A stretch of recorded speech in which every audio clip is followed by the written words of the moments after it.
Most people think this magical thing called flow state, that feeling where you're unstoppable, laser-focused, and time disappears, is reserved for professional athletes, world-class musicians, or genius inventors. But that belief is dead wrong. Flow state isn't magic. It's not something that only the elite can access. In fact, science shows it's simply the result of specific, repeatable conditions, which means if you understand the formula, you can trigger flow anytime you want. Yes, you watching this video can get into the zone as easily as an Olympic sprinter or a top chess player. Let me show you how. Flow is not random. It's been studied for decades. The psychologist Mihaly Csikszentmihalyi spent his career researching what he called optimal experience, and what he found is that flow consistently appears when certain conditions are met. Let me give you a picture. Imagine you're playing piano. If the piece is way too easy, you get bored and check out. If the piece is insanely hard, you get frustrated and quit. But when the music is just challenging enough to stretch you, but still within your skill level, you become completely absorbed. That's flow. Another example, video games. Ever wondered why games are so addictive? They're literally designed to keep you in flow. The levels get gradually harder as your skills improve. Clear goals, instant feedback, the right level of challenge. That's the flow formula in action. So the myth is, flow is mystical, rare, and reserved for the gifted. The truth is, flow is systematic, repeatable, and available to anyone who knows the formula. But knowing this truth is only the beginning. Let's talk about the actual ingredients.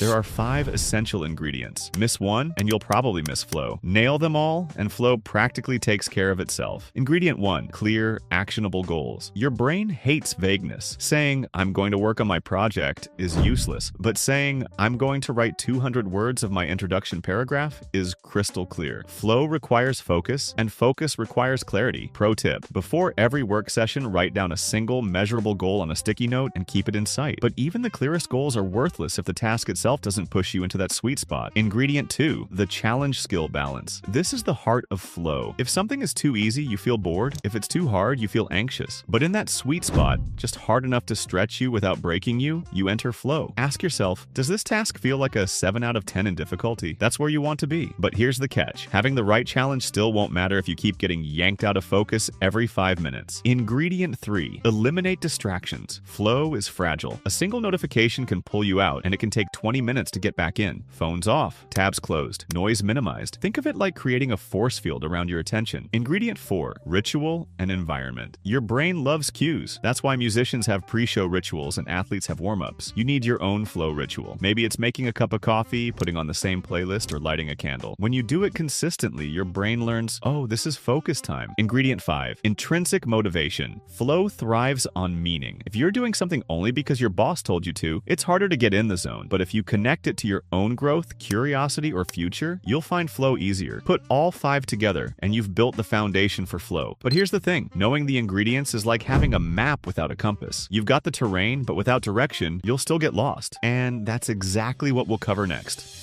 All right, let's get practical. Here's a step-by-step ritual you can use to enter flow anytime. Think of it like your personal launch sequence. Step 1, decide what you're doing. Set one clear goal. Clear your desk, silence your phone, close extra tabs. Pick a time block, 30 minutes, 60 minutes, or 90 minutes. Step 2, now create a ritual that signals the start. Maybe it's 3 deep breaths. Maybe it's opening your notebook and writing the date. Maybe it's playing a specific song. The ritual itself doesn't matter, it's the consistency. Over time, your brain will learn, when I do this, focus begins. Step 3, don't wait for motivation. Don't wait to feel ready. Just do the tiniest action. Write 1 sentence. Solve 1 problem. Draw 1 line. The brain loves momentum, and starting small removes resistance. Step 4, once you're in, commit to single tasking. No switching, no checking. Stay with the task, even if it feels clumsy at first. Flow usually shows up after 10 to 15 minutes, not instantly. But if you stick with it, it will come. Step 5, don't burn out. Stop while you still have energy. A pro trick, leave a sentence unfinished or a problem half done. That way, when you come back, your brain instantly re-enters flow by picking up the thread. This ritual is simple, but it's powerful. And if you repeat it enough, your brain will start slipping into flow almost automatically. What you do after flow matters just as much as what you do during it. So let's talk about the one ingredient almost nobody thinks about: recovery.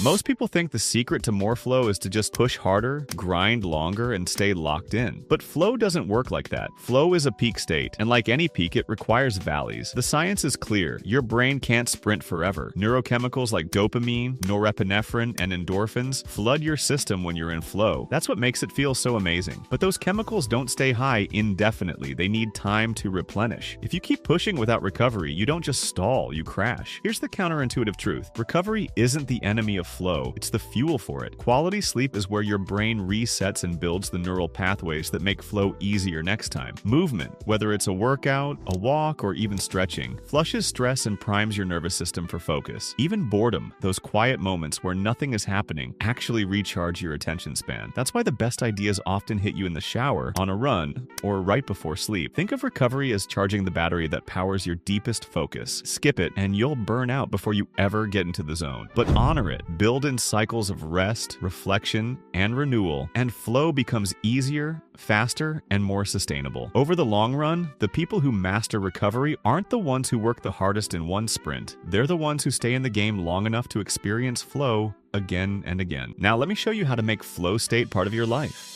Up to this point, we've been talking about flow as a tool, a way to get more done, stay focused, and feel better while working. But the truth is, flow can do more than help you finish a project. It can completely transform your life. Think about it. Most people drift through their days in distraction mode, checking their phone, half working, half resting, never fully present. Days blur into weeks, and nothing truly meaningful gets built. But when you start stacking flow sessions, something different happens. Your days stop feeling scattered. You start measuring time not in hours wasted, but in moments of deep immersion. Instead of life happening to you, you're living inside it fully. Flow rewires your brain. Each time you enter it, you train your attention to prefer depth over distraction. Your confidence grows because you're constantly proving to yourself that you can handle challenge, learn faster, and push through resistance. And your sense of meaning expands because flow connects you with the joy of growth. You stop just doing tasks and start experiencing life as a series of challenges that reveal your best self. And here's where it gets powerful. Flow isn't limited to work. You can bring it into fitness, relationships, creativity, even rest. Imagine workouts where time disappears and progress accelerates. Conversations where you're so present that the other person feels truly seen. Creative sessions where ideas pour out faster than you can capture them. Even walks, cooking, or hobbies can become flow experiences when you set the right conditions. So yes, flow makes you more productive, but more importantly, it makes life richer, fuller, and more alive. Because in the end, the goal isn't just to get into flow more often. The goal is to build a life where flow is the default, not the exception. All right, let's recap. Flow isn't random. It's not mystical. It's systematic. The formula is simple. Clear goal. Right challenge. No distractions. Consistent ritual. Protect it once you're in it. Follow this and you can enter flow anytime you want. Imagine how much faster you could learn, how much more you could create, how much lighter your work would feel if focus wasn't a fight, but a natural state you could step into whenever you chose. But here's the thing. Flow only works if you can actually focus long enough to get into it. And that's where most people struggle. That's why I made another video called The Secret Behind the Fastest Way to Focus. That's where the real transformation happens.